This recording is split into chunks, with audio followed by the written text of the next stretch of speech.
Gracias. Y ahora pues ya se usa, ¿verdad?, el iPhone y el iPad. Y hay muchos que pues ya ni la Biblia traen el domingo porque ya con su iPad, ¿no? Pero yo siempre les digo, no hay como tenerla así para abrirla, para apuntar, para hacer notas, en fin, ¿verdad? No hay como tener la palabra de Dios aquí. Y pues ya en el avión y todo, pues sí, todo el mundo trae su app ya de la Biblia.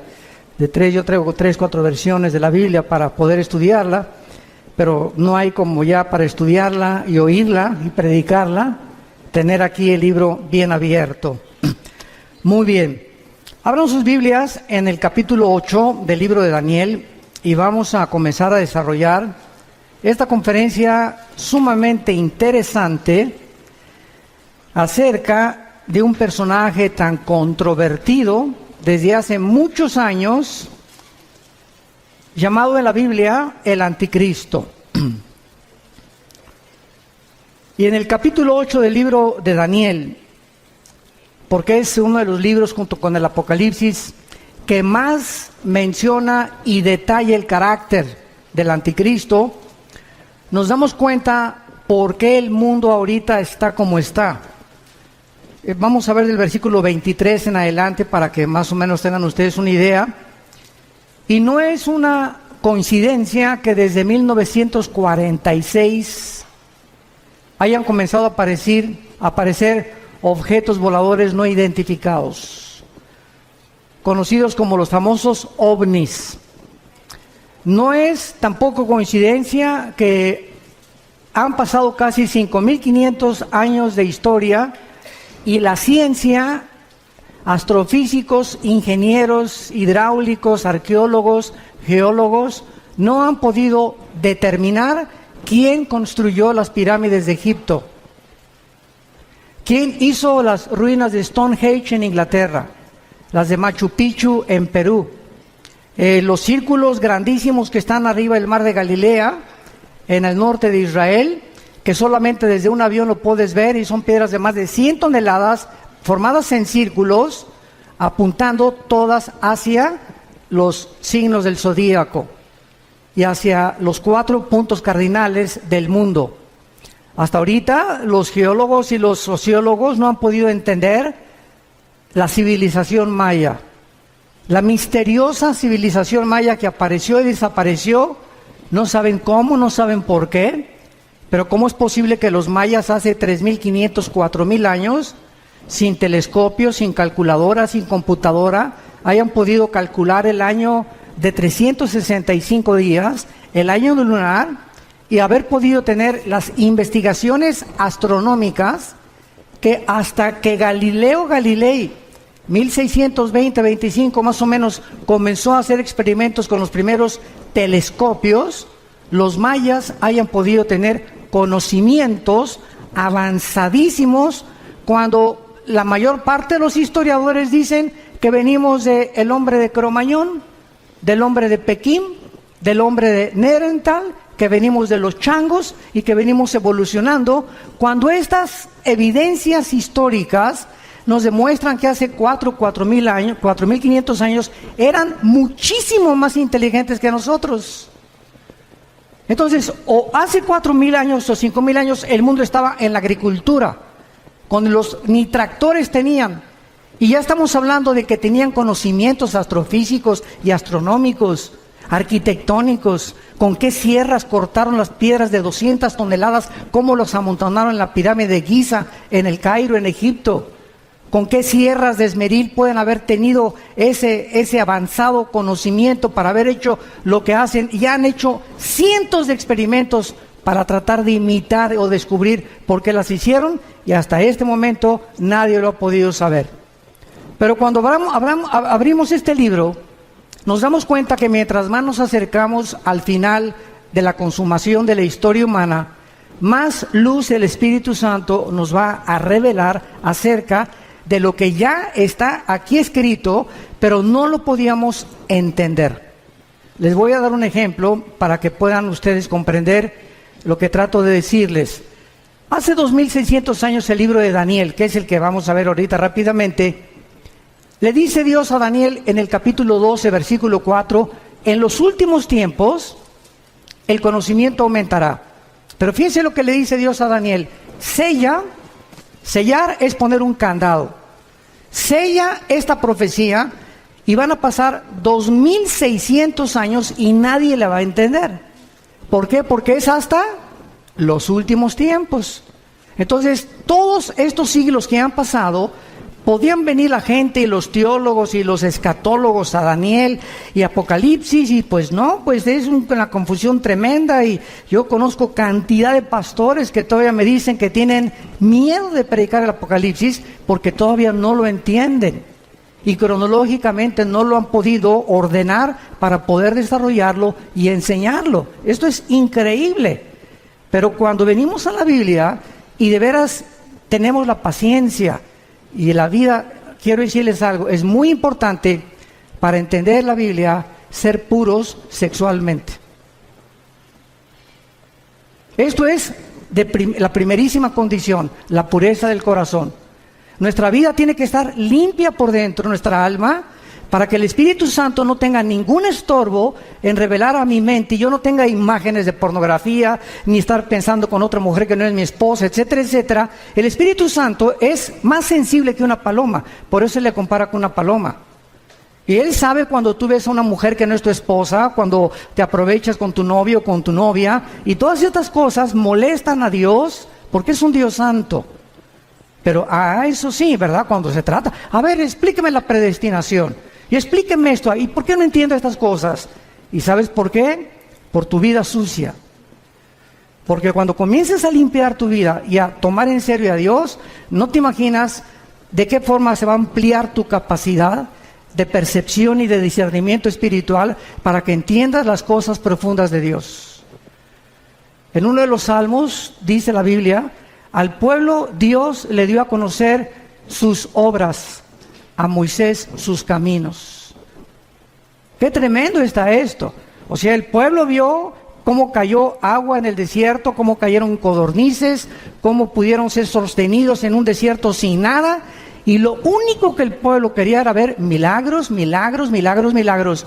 Pero durante 40 años el pueblo en el desierto nunca tuvo el conocimiento de los caminos de Dios.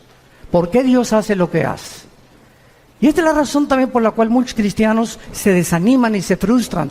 Es que no me ha funcionado el cristianismo y Dios no me ha contestado mis oraciones. Y la raíz de todos los problemas es el pecado.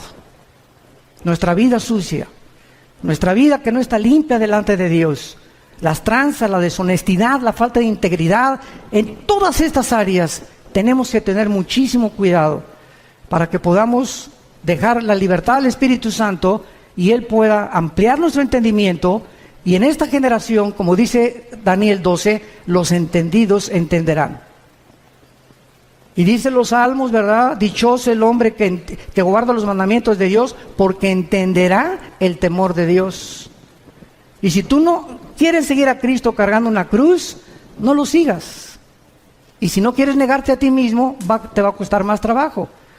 El otro día tuvimos un caso, mi esposa y yo, de una pareja, que él va a una iglesia y la esposa va a otra iglesia. Pero la esposa es la directora de la escuela, es la directora de la femenil de la otra iglesia, pero no quiere ir a la otra iglesia de su esposo.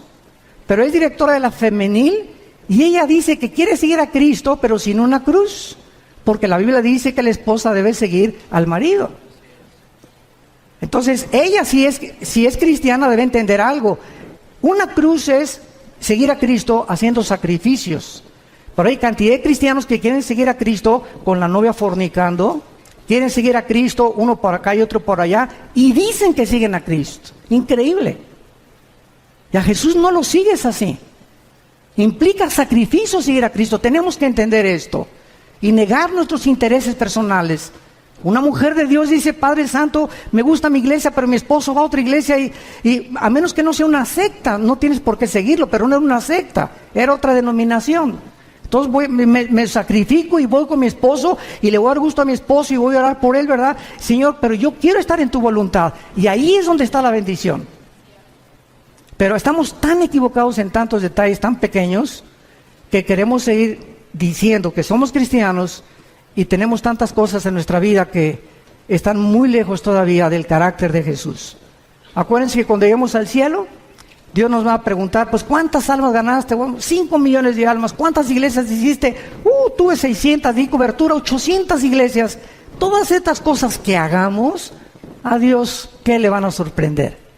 A Dios, ¿qué le van a poder decir, verdad? Caray, te felicito, mi hijo, al llegar al cielo. Solo una pregunta va a haber para todos nosotros. Una sola pregunta.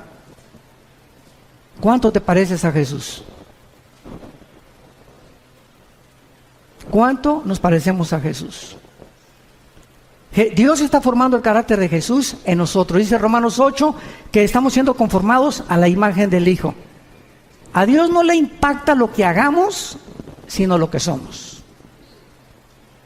Hay misioneros que yo conozco y pastores que tienen, en toda su vida ganaron 4, 5, 6 almas, o tuvieron discípulos como el que nos guió a mi hermano Alejandro y a mí, un misionero norteamericano bautista, que nos ganó para Cristo, y ganó solamente a 7 personas. Él oró por 7 discípulos. Vino a México y le dijo, Señor, dame 7 discípulos en México, en la Ciudad de México. Y mi hermano y yo fuimos de los privilegiados de estar con este hombre de Dios. Y él se murió y nada más ganó a 7 discípulos. Y los 7 discípulos somos los 7 cristianos ganadores de almas y estamos en el ministerio de Cristo. Cuando lleguemos al cielo, todo el fruto que podamos nosotros tener va a ser para Él. Pero Él supo lo que es servir a Dios. Entonces no se trata también de tener grandes multitudes y grandes aquí, cosas por acá, porque ahorita es lo que más llama la atención. Ahorita se trata de hacer discípulos. Yo te pregunto a ti que eres cristiano, desde que tú te convertiste, ¿a cuántas almas has ganado para Jesús? Nadie levante la mano.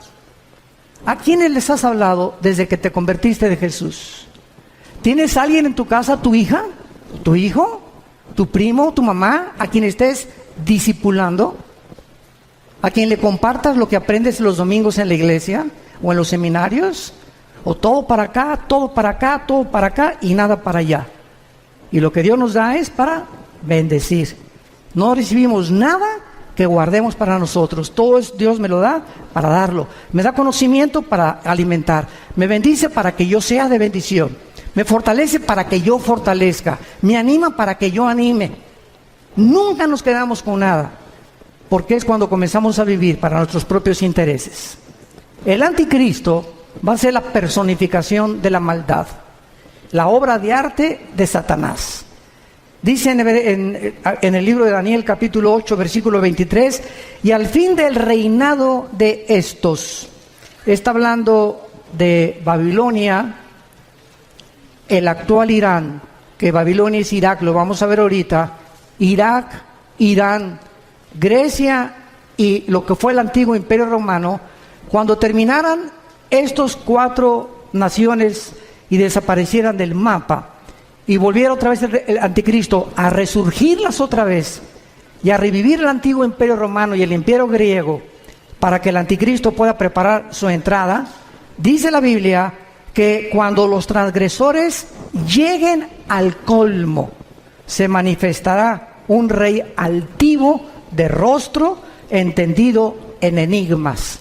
En otras palabras, Dios no va a levantar al anticristo hasta que la raza humana llegue al colmo. Yo les pregunto, ¿qué es llegar al colmo? La Biblia nos los enseña. Hubo 2 ciudades en la Biblia, en Génesis 18 y 19, Sodoma y Gomorra. Y Dios le dijo a Abraham, oye Abraham, ven para acá. No voy a revelar nada sin que tú no lo sepas. Voy a destruir esas 2 ciudades. ¿Pero por qué le dice a Abraham? Porque no hay justos en las ciudades. No los voy a destruir por la depravación sexual que hay, sino porque no hay justos suficientes para que yo no las destruya. ¡Qué tremenda lección de Dios! Y pues ya saben todos, ¿verdad?, que Abraham le dijo a Dios, oye, si hay 50 justos, la perdono. 40, la perdono.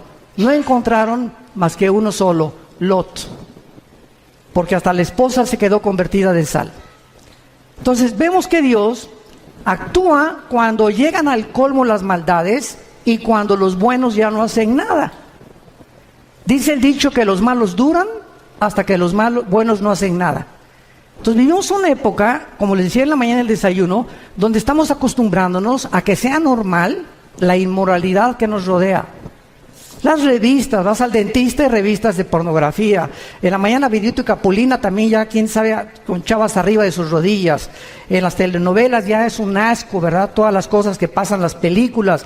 Ya es impresionante por todos lados las espectaculares, ya de descarados. Tú vas ahorita, por ejemplo, a Toronto, Canadá, y hay una mujer desnuda de casi 50 metros de altura, el espectacular. Vas a Alemania y en los trenes hay puras fotos pornográficas en los trenes, en los metros de Alemania. En Holanda ni se diga.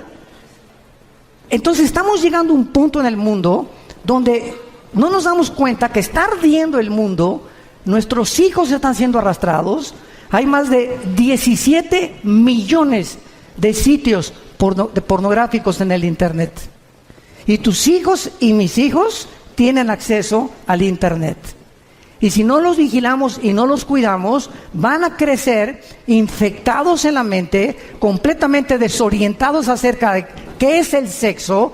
Y esta es la razón por la cual hemos llegado ya al punto que Estados Unidos, si el Partido Demócrata hubiera ganado la elección, hubieran votado por los elementos transgénero en junio de este año. Porque el expresidente Obama autorizó que hubiera baños en Estados Unidos donde los niños pudieran usar el de las niñas y el de las niñas, los niños, si los niños se sentían que no eran niñas o que no eran niños. Este es el colmo. En junio del año pasado se legalizó los matrimonios gays en Estados Unidos.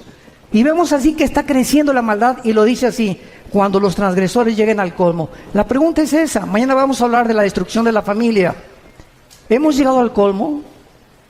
Hoy en la mañana vimos un testimonio, ¿verdad?, de un expolítico donde nos expuso claramente la corrupción impresionante que hay en esos medios. Pero ya no me sorprende, porque el director de la FIFA, de la Federación de Fútbol Soccer, lo encontraron corrupto. Están demandando a 2 o 3 jugadores estrellas por corruptos también ahora. O sea, en los banqueros, en el deporte, en los artistas, en todos lados. Un cantante famoso ahorita que le dicen el Sol de México, que quién sé cuántos debe, que defraudó no sé qué tantas cosas. Y por todos lados estamos encontrando que ahora sí que el que no tranza no avanza. Y es una cosa normal que se está manifestando en la sociedad. Cuando los transgresores lleguen al colmo, se levantará un rey altivo de rostro y entendido en enigmas. Muy bien, vamos ahorita a ver un retrato muy claro de lo que es el Medio Oriente. ¿Saben ustedes en qué parte del mundo se encontraba el huerto del Edén? Dice Génesis 2, y nos da la clave, donde estaban 2 ríos, el Éufrates y el Tigris. El río Tigris nace en Turquía y recorre todo el Medio Oriente, son como más de 2,000 kilómetros, y desemboca en el Golfo Pérsico. Y es en esa área geográfica, entre el río Tigris y el río Éufrates, donde se encuentran las 2 naciones, ahorita en el siglo XXI, donde nació la civilización y donde se encuentra en la olla hirviendo y el conflicto que va a desembocar en la Tercera Guerra Mundial, que hablaré en la otra conferencia de esto. En esta zona entre Irak, que en la Biblia aparece con el nombre de la tierra de Sinar, la tierra de los caldeos o Babilonia, y Siria, que aparece como Asiria, vemos que antes la Mesopotamia, o la división entre 2 ríos, que es lo que significa la palabra Mesopotamia, estaban Irak y Siria unidas, no estaban separadas. Líbano, Jordania, Irak, Egipto, hasta 1930, cuando sacaron los ingleses a los otomanos turcos, que gobernaron casi 500 años el Medio Oriente.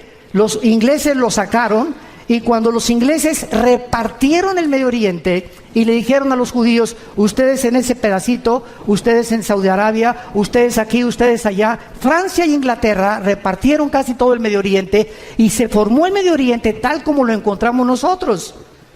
Y si el Medio Oriente no se hubiera repartido en la forma en la que se encuentra, estas profecías no se hubieran cumplido.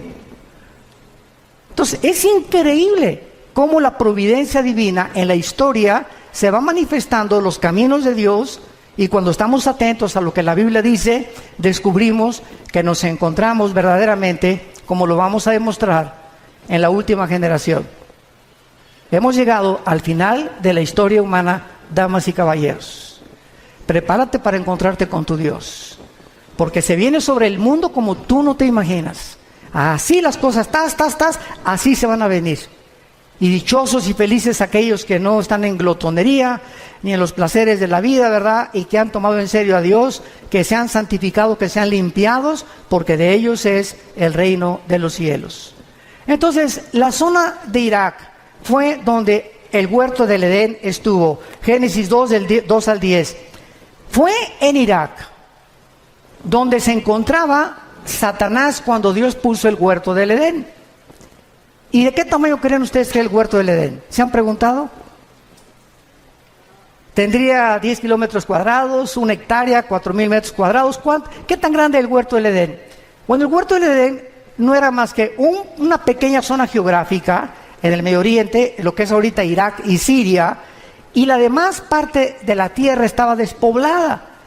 Pero ya los ángeles caídos estaban en el planeta Tierra, junto con Satanás, cuando Dios colocó a la primer pareja en el huerto del Edén.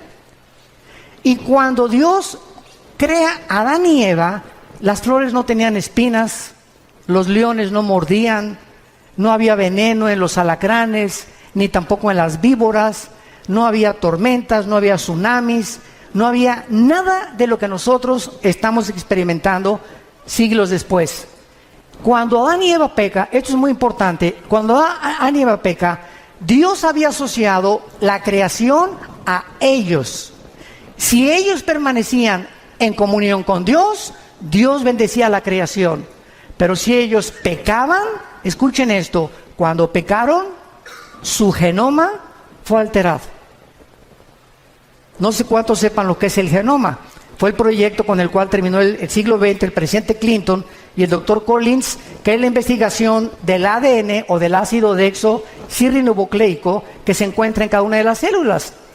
Y en los millones de células que tenemos un software, para que me entiendan, en el siglo XXI, tenemos un software, tenemos un código genético de información inteligente.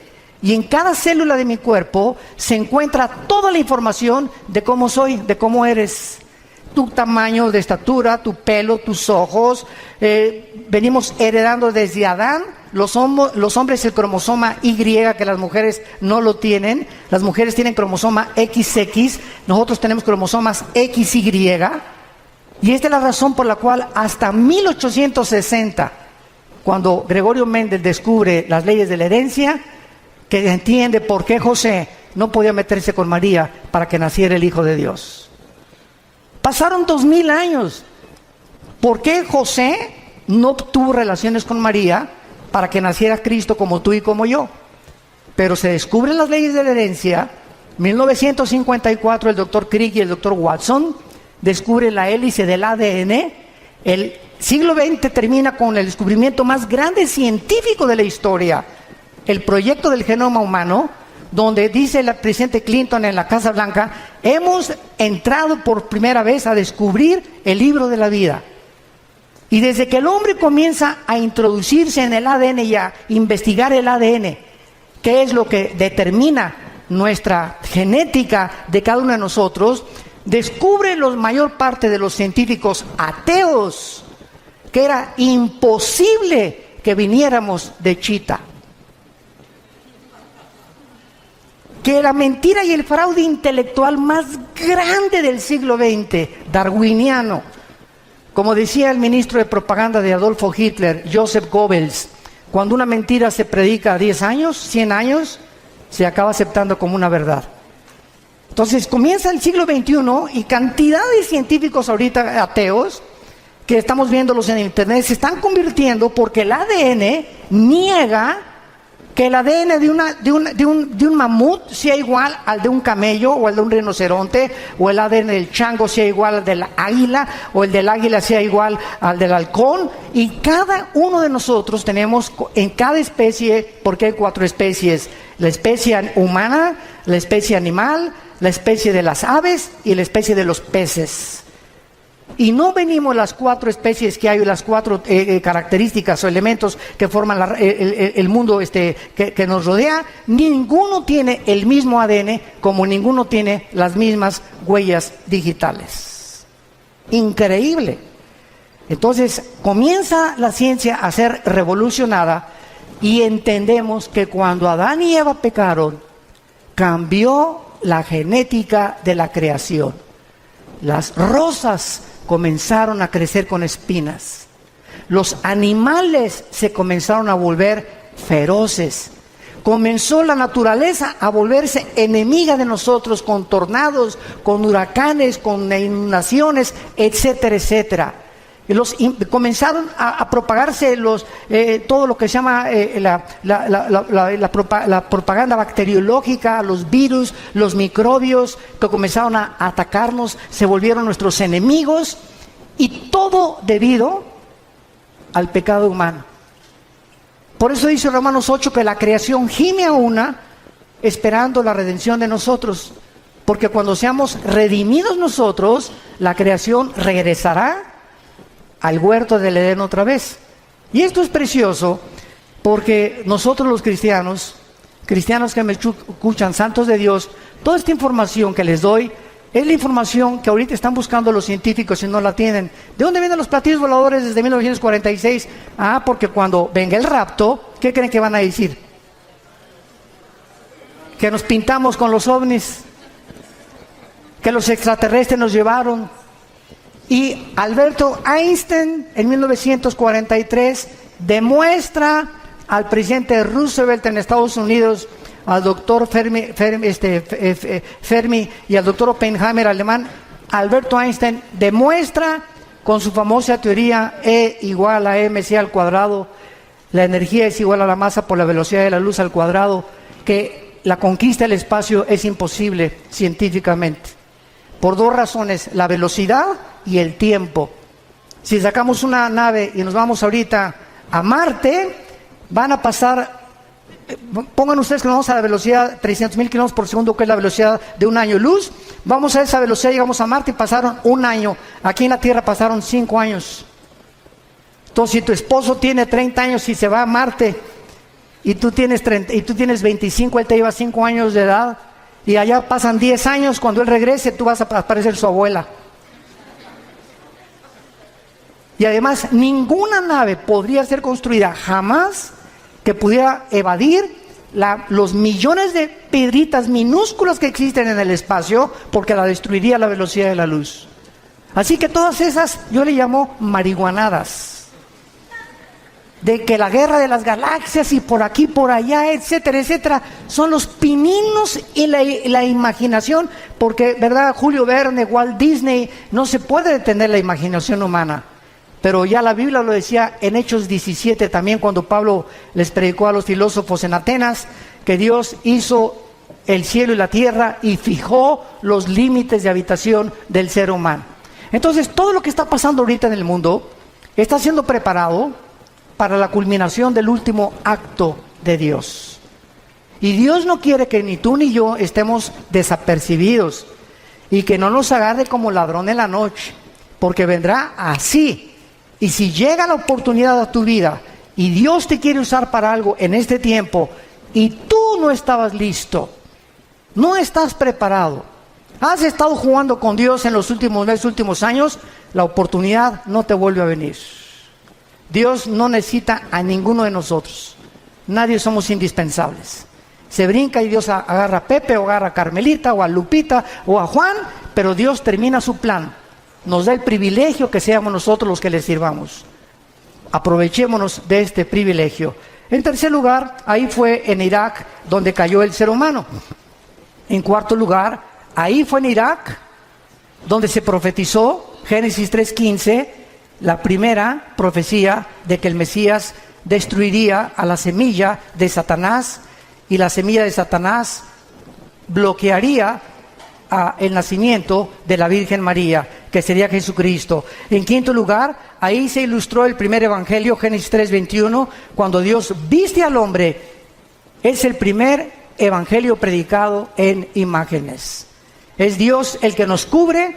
Tiene que haber sangre derramada, porque sin derramamiento de sangre no hay remisión de pecados, y es Dios el que toma la iniciativa para salvarte y para salvarme. En esta área geográfica fue la primera rebelión contra Dios, la Torre de Babel, Génesis capítulo 11. En esta tierra Dios llamó a Abraham, de acuerdo a la Biblia, Irak y Siria. Apocalipsis 9, la quinta trompeta. Están atados los 4 ángeles más crueles y sanguinarios de toda la humanidad. Ahí, donde está ahorita Irak y Siria, la guerra civil de Siria, y donde está el conflicto estrellando o con la conflagración entre el oriente y entre el occidente. Ahí se encuentra la actividad demoníaca más grande de la historia. Ya no es el Teposteco aquí en México, ni Veracruz, ni Catemaco, Veracruz. Es ahí entre Irak y Siria, donde desde la guerra del Golfo Pérsico todo el mundo volteó sus ojos. Antes de la guerra del Golfo Pérsico, 1990-91, yo le pregunté a un grupo de estudiantes que si sabían dónde estaba Irak. ¿Saben qué me contestaron?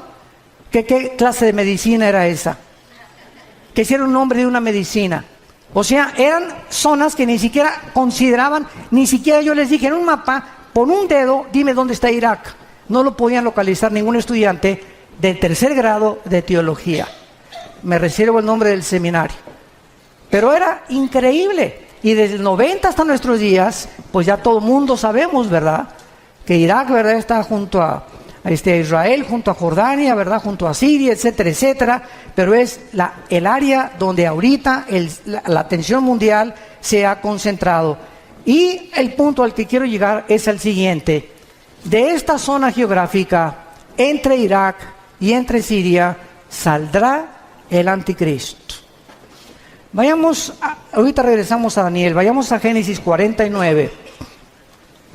Y vamos a ver con mucho detenimiento lo que en los últimos años se han tratado de especular acerca del origen del anticristo.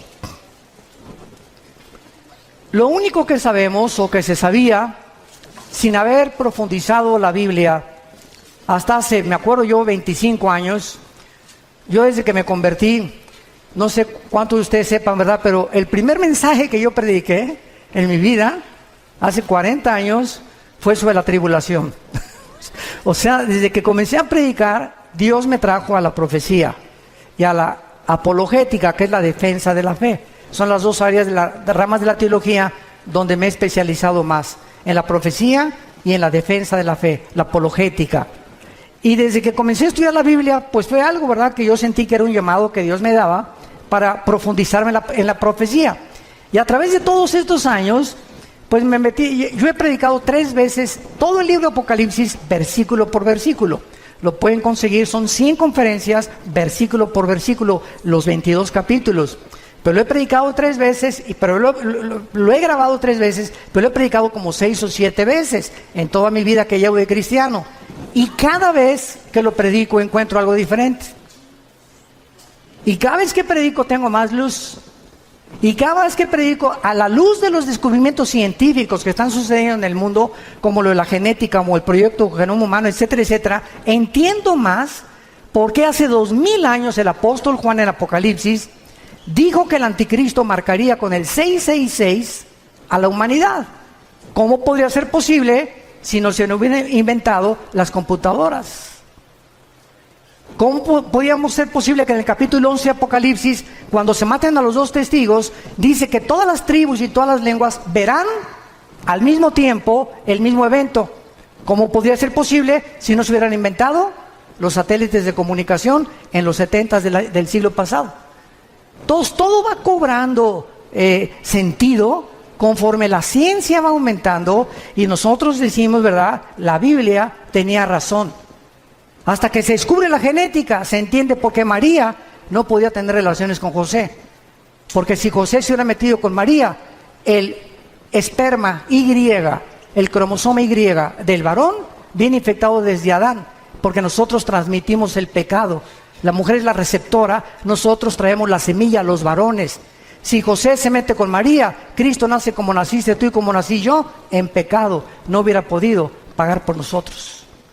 Tenía que nacer con un cromosoma que fuera el Espíritu Santo el que fertilizara el óvulo o las dos X de los cromosomas de María, para que Dios pusiera el cromosoma Y de una forma divina y el Hijo de Dios naciera hombre y naciera Dios también. Todas estas cosas las comenzamos a comprender gracias a los descubrimientos de la ciencia.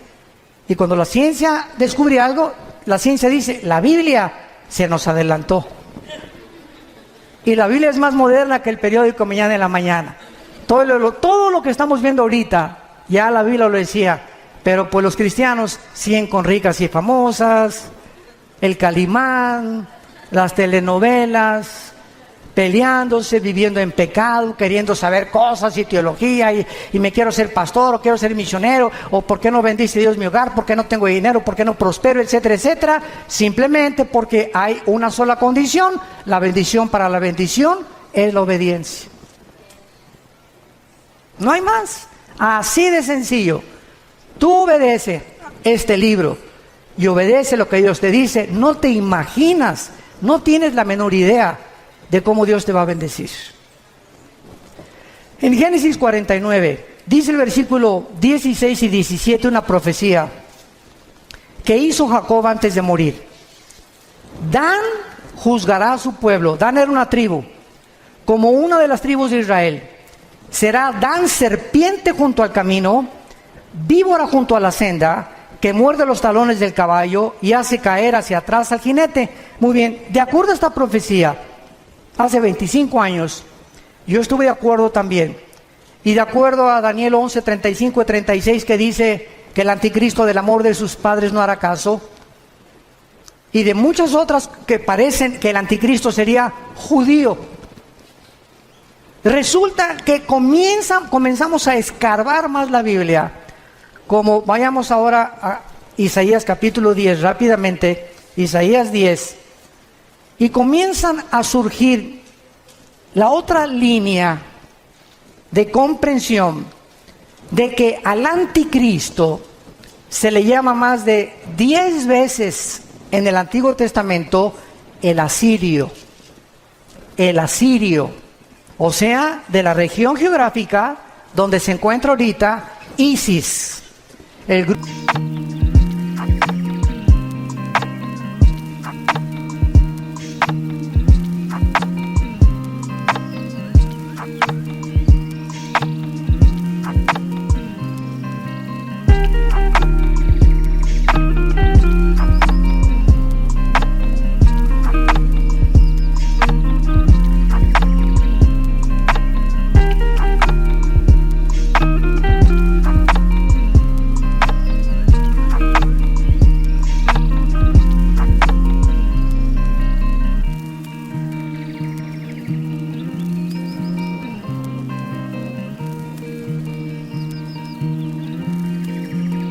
terrorista radical islámico, ISIS.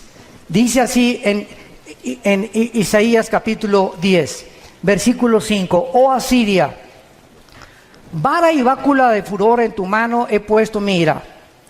Le mandaré contra una nación pérfida y sobre el pueblo de mi ira, o sea, Israel, para que quite despojos, arrebete presa, tas. Versículo 12, ojo.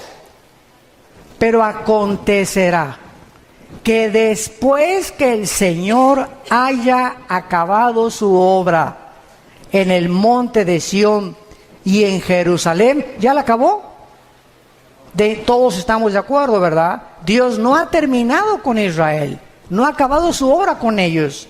Después que Dios acabe su obra, castigará el fruto de la soberbia del corazón del rey de Asiria y la gloria y la altivez de sus ojos. Y así ya no me da tiempo de ver todos los versículos, como en Miqueas 5, del 2 al 6, donde también se menciona al asirio viniendo contra Jerusalén en los últimos tiempos. Y entonces hay esto cuando estudiamos teología. Por un lado, hay profecías que ponemos en la balanza que parece que el anticristo iba a ser judío. Y ponemos en la balanza otros versículos que nos amuestran que el anticristo viene definitivamente de Asiria, de donde se encuentra ahorita ISIS. ¿Cómo podemos compaginar cuando encontramos en la Biblia que se predica la predestinación, pero también se predica la responsabilidad humana? ¿Cómo podemos entender que la salvación no se pierde y unos dicen que sí se pierde la salvación?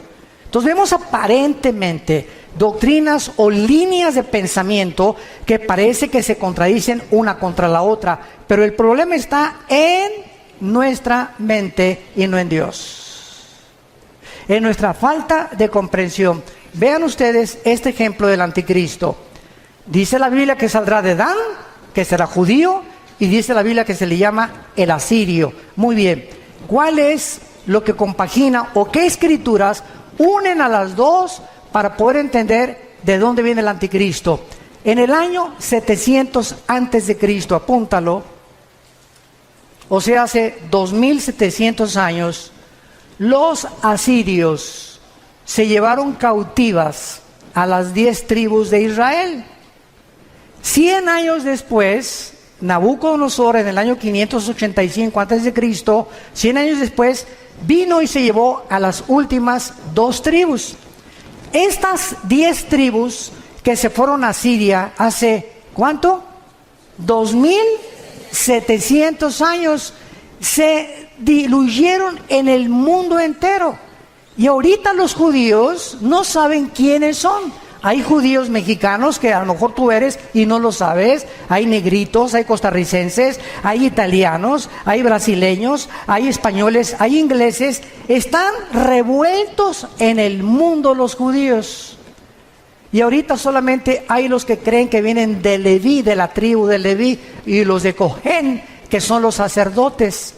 Pero de las 10 tribus desaparecidas es el misterio que solo Dios sabe, que los va a levantar 12,000 de cada tribu en Apocalipsis 7. Entonces, ¿cuál es la respuesta?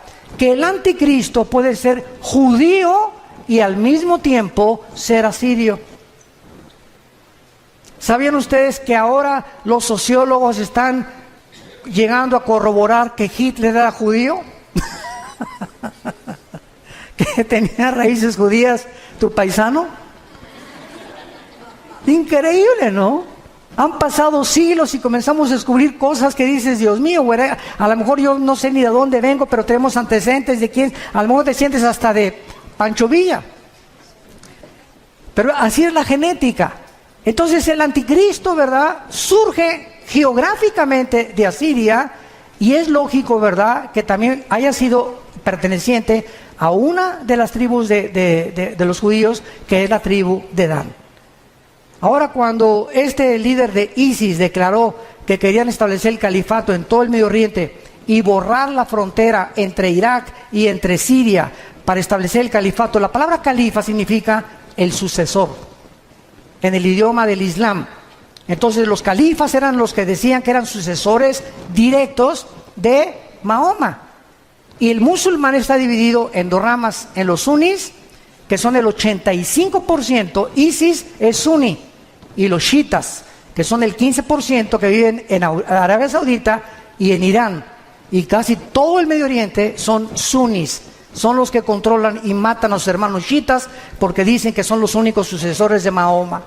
Entonces, este conflicto que está ahorita en el Medio Oriente es precisamente el que va a pavimentar la próxima guerra para que salga el anticristo, como lo mencionamos en esta mañana.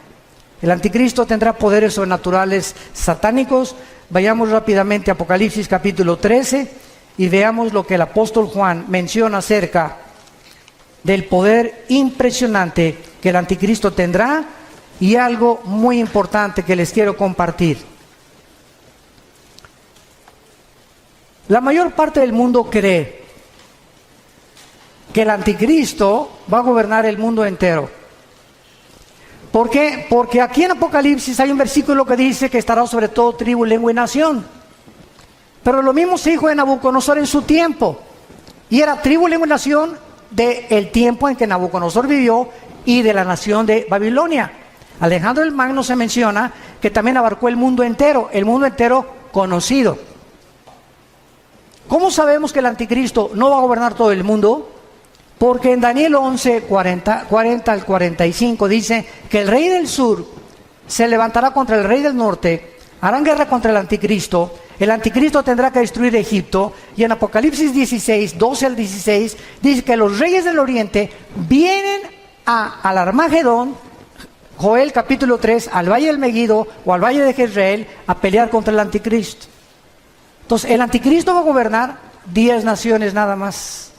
5 de Europa y 5 del Medio Oriente, que pertenecían al antiguo Imperio Romano, que es otra profecía del capítulo 2 de Daniel, del estatua de Nabucodonosor, que representa los 10 dedos y los 10 cuernos de Apocalipsis capítulo 17, que tampoco nos daría tiempo de poder cubrirlo. Pero en Apocalipsis 13, dice el versículo 1, me paré sobre la arena del mar, y vi subir del mar una bestia. Y esto es interesante. ¿Por qué se llama bestia al anticristo? Si ustedes han estudiado Daniel, capítulo 7 y capítulo 8 de Daniel, dice la Biblia, vi a 4 bestias que se levantaron. Una era como un oso, la otra era como un leopardo, la otra era como un león, que son Babilonia o Irak, que son Persia, que es Irán, y que es Grecia. El leopardo, las conquistas de Alejandro el Magno. Pero cuando se descubre la 4ª bestia, no hay un nombre que el Espíritu Santo haya podido definir o adjudicarle al 4º imperio, que es el del anticristo, más que una bestia terrible. O sea, de acuerdo al Espíritu Santo, no hay una bestia tan sanguinaria, depredadora, que se pudiera utilizar como un ejemplo para poder compararlo con la ferocidad, la crueldad, el odio y el orgullo y la altivez de este hombre que será la obra maestra de Satanás. Y por eso se le llama simplemente una bestia. Y la palabra bestia en el griego, terión, es una bestia depredadora. No es un animal como un perro que es domesticado, como un caballo o como una gallina, sino que son bestias depredadoras, porque esta es la naturaleza que tendrá el anticristo. Y vean ustedes de dónde surge el anticristo, de acuerdo a Juan. Me paré sobre la arena del mar. ¿Dónde estaba Juan cuando escribió esto? En el mar Mediterráneo. De esa zona del mar Mediterráneo es donde el anticristo va a surgir, no de México, de Querétaro menos. Ni de Inglaterra, ni de Italia, ni de Alemania, ni de Brasil, ¿verdad? El anticristo va a surgir del área geográfica donde ahorita, en el siglo XXI, se encuentra Irak y Siria. De esa área en la que está a punto de estallar una guerra, una vez que esta guerra explote, él saldrá de las ruinas a tratar los tratados de paz, a ofrecer maravillas de soluciones a la pobreza, a los problemas entre los árabes y los judíos, a los problemas bancarios, a los problemas de la economía, y el mundo se quedará absorto ante la inteligencia y los poderes sobrenaturales del anticristo. Dice en el versículo 5, también se le dio una boca que hablaba grandes cosas y se le dio autoridad para actuar. ¿Cuánto? 42 meses, que equivalen a 3 años y medio. Es todo lo que el anticristo va a gobernar. Los primeros 3 años y medio de la tribulación será para consolidar su reino y su imperio, y los últimos 3 años y medio será para poder pelear y tratar a través de la fuerza y de la violencia y de comprar y de corromper a muchos reyes y gobernantes del mundo su imperio, y tratar de gobernar el petróleo en el Medio Oriente, porque debajo de Irak, de Arabia Saudita y de Irán se encuentra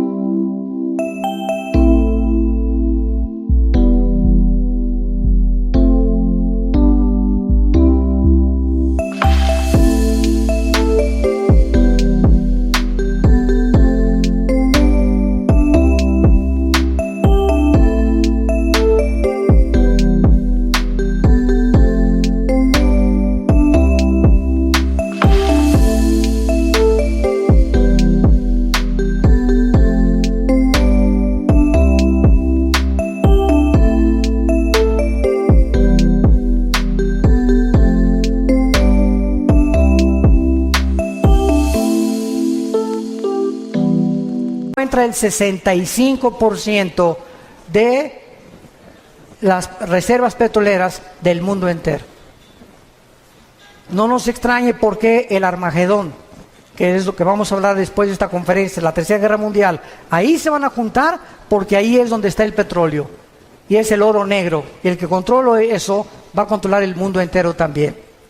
Y dice en el versículo 17 de Apocalipsis 17, y que ninguno pudiera comprar ni vender, sino el que tuviera la marca o el número de la bestia o el número de su nombre. Aquí hay sabiduría. El que tiene entendimiento, cuente el número de la bestia, pues es número de hombre y su número es 666. ¿Saben ustedes qué es la gematría? Apúntalo, gematría. Es la rama de la teología que estudia el valor de los números en las letras hebreas y griegas. ¿Por qué Dios escogió que la Biblia fuera escrita no en totonaco, ni en maya, ni en zapoteco, ni en otomí, ¿verdad? Ni con los aucas, o ni siquiera en lenguaje español o italiano o francés? ¿Por qué Dios escogió dos idiomas, el hebreo y el griego? ¿Por qué? Dios lo que hace, lo hace con un propósito sabio siempre detrás. Porque el hebreo y el griego son los dos únicos lenguajes que cada palabra tiene un valor numérico. Por ejemplo, la famosa V de Víctor en el griego representa el 5, la X al 10, el 50 ¿cuánto? Ni sabes. La D, ¿verdad? El 50, el 1000, ¿verdad? Entonces, cada letra tiene un valor numérico, se llama la gematría. Cuando el Espíritu Santo escogió el 666, ¿saben qué significa? Porque dice aquí hay sabiduría, el que le entienda. ¿Cuál es el número de nosotros? El 6. ¿Cuál es el número de la Trinidad? El 3. 6, 6, 6 es el hombre elevado a Dios, elevado a la deidad, que es el sueño que Satanás le dijo a la mujer: serás como Dios. Entonces, el anticristo es la obra maestra de un ser humano que el Satanás toma y lo eleva a la capacidad de ser un Dios, aunque no era un Dios.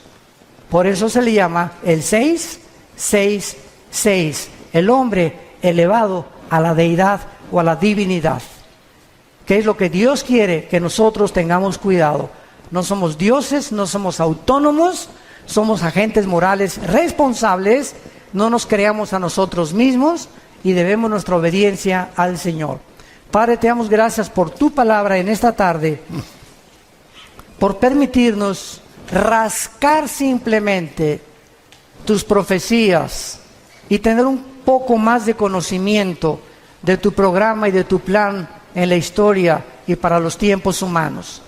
Te pedimos, Señor, que cada día que pase recordemos el consejo que le diste a Josué.